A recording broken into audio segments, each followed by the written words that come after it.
This is James Corbett of Global Research TV with your Global Research feature report for GRTV.ca. An explosion at the Marcoule nuclear site in France this week has once again focused world attention on the issue of nuclear safety. The blast, which took place in a furnace used to melt metallic waste from the plant, killed one worker and injured four, but France's Nuclear Safety Authority was quick to stress that there had been no radiation leak as a result of the explosion. These assurances did little to assuage the fears of a public who are already on edge with concerns over the safety of nuclear power, however, and especially a French public who is wary of its own country's poor safety record and proneness to hiding information on safety concerns. The French nuclear industry is already reeling from an explosion at the Tricastin nuclear power plant in July, just days after the Nuclear Safety Authority identified 32 safety concerns at that plant. And news earlier this week that French company Areva was going to suspend its uranium conversion operations at two French plants due to a sharp drop in demand for nuclear fuel from Japan in the wake of the Fukushima disaster. Meanwhile, in the United States, the recent unusual 5.9 magnitude earthquake that struck near Washington, D.C. temporarily shut down the North Anna nuclear power plant, which was located just 20 miles from the quake's epicenter. The plant lost power and automatically reverted to backup systems. Despite initial official assurances that the incident was insignificant, as nuclear energy advisor Arnie Gunderson noted in a recent radio interview on WBAI, the failure of one of the emergency diesel generators at the plant is a worrying sign that the plant was tested to the limits of its design capabilities. But in the last 6 months, we've had 3 times where the design bases have either been right at the hairy edge or over the edge. And remember, this is now a once in 1,000 or once in 10,000 year design basis because it's a nuclear plant. And the 3 are the tsunami at Fukushima. That was when it was designed. They thought it would be about a 9 meter or 27 foot high tidal wave, and the tsunami that hit was actually 45 feet high. So there's one case where clearly what we thought was a 1 in 1,000 or 1 in 10,000 year phenomenon when the plant was built in 1970 was way below what Mother Nature could throw at us. The other one is here on the East Coast, is the earthquake at Surrey, and I'm sorry, at North Anna, and there it didn't quite get to what we thought was the worst thing that nature could ever throw at us.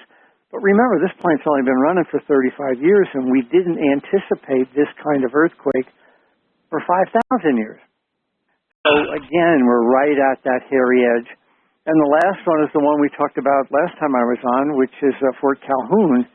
And no one expected a 107-foot-high flood within the lifetime of the plant. And here in 93 they had one, and now here in 2011 they've had one. So what we thought was the worst Mother Nature would throw at us in 5,000 years is in fact happening 3 times in the last 6 months. Meanwhile, in Japan, the Agriculture Ministry has announced that beef shipments from Fukushima Prefecture have resumed after 2 months of restrictions. The ban, which had also previously affected Iwate, Tochigi, and Miyagi prefectures, was imposed on fears that the cattle had been contaminated with radioactive cesium. The ministry stressed that all cattle from the region will be tested for radiation before being shipped, but failed to point out that under new temporary safe limits that the government had set in the wake of the disaster, Japan now has the highest legal limits for radiation in food in the world. The limit for radioactivity in food in Japan is now as much as 20 times the international legal limits for nuclear waste, and hundreds of times those standards set for food in other countries. Amidst government obfuscation of the true nature of the problem at Fukushima, citizen action groups are still struggling to organize and to inform the public at large about their plight. Just this week, TEPCO infuriated Fukushima evacuees by releasing details of its compensation package for victims of the disaster. The 200-page document includes 3 forms that need to be filled out, including one that is 56 pages long, and a 156-page explanatory booklet detailing the receipts and other records required for victims to get compensation. It's outrageous, Reiko Hachisuka, one of the evacuees seeking compensation for the incident, was quoted as saying by Bloomberg. Who would think of getting receipts when living in an evacuation shelter? As Eileen Miyoko-Smith of Green Action Japan explained to Dr. Helen Caldecott on a recent edition of her radio program, If You Love This Planet, it is only through the painstaking efforts of independent citizen action groups that information about the true scale and scope of the Fukushima disaster is coming to light. The population of Fukushima is approximately 2 million people, and of those, there are 385,000 children. What is significant is that the problems that have been surfacing, it's really citizen-led, that citizens have pushed for more investigation.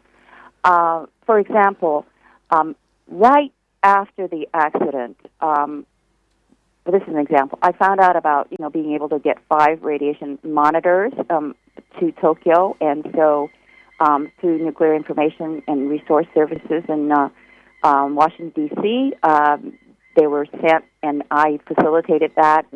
I sent it to a group in Tokyo who'd been working on the Fukushima nuclear power plant issue for years and years, addressing the seismic problems there at the plant, meeting with Tokyo Electric, discussing how Tokyo Electric was manipulating the figures to show that any potential earthquake at Fukushima would be small. Anyway, that group is called Fukuro no Kai. I made sure that the monitors got delivered. There are 5 monitors, and then what they did is they ran with it. They took it to Fukushima and gave it to citizens there. And instead of doing that kind of regular monitoring of let's leave the monitor in the same place and look at it once a day, etc., those parents took those monitors and went to the environment where their children were exposed, like the schools in Fukushima, and started getting radiation readings, and they were really, really high.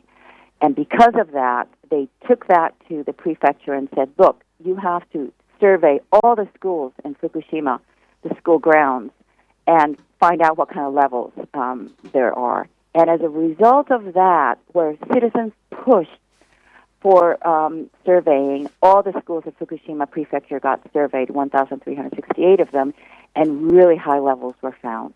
The kind of levels were that 75% of the schools had radiation levels that exceed levels which trigger designation of a workplace as radiation controlled. That would mean that individuals under 18 are not legally permitted to enter. What levels were they? Can you give us the levels? They were high. In other words, that led to the Japanese provisional standard of no more than 3.8 microsieverts an hour.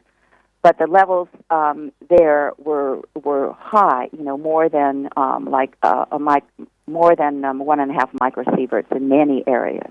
But some places, some ground areas of the playgrounds were really high. I mean, not 3.8 microsieverts, but 40, 50 higher. That led to there has to be some standards created. And then, unfortunately, then the Japanese government said they raised the standard from the standard is 1 millisievert per year is the national standard. That's what's allowed for the general population, and they raised it 20 times to 20 millisieverts a year for all of Fukushima. That's everybody, adults and children, even babies and pregnant women, and that's what we've been protesting, to try to get that standard changed back to a low standard. For more on this story and other breaking news and current events, please go to globalresearch.ca. For more research and analysis by James Corbett, please go to corbettreport.com.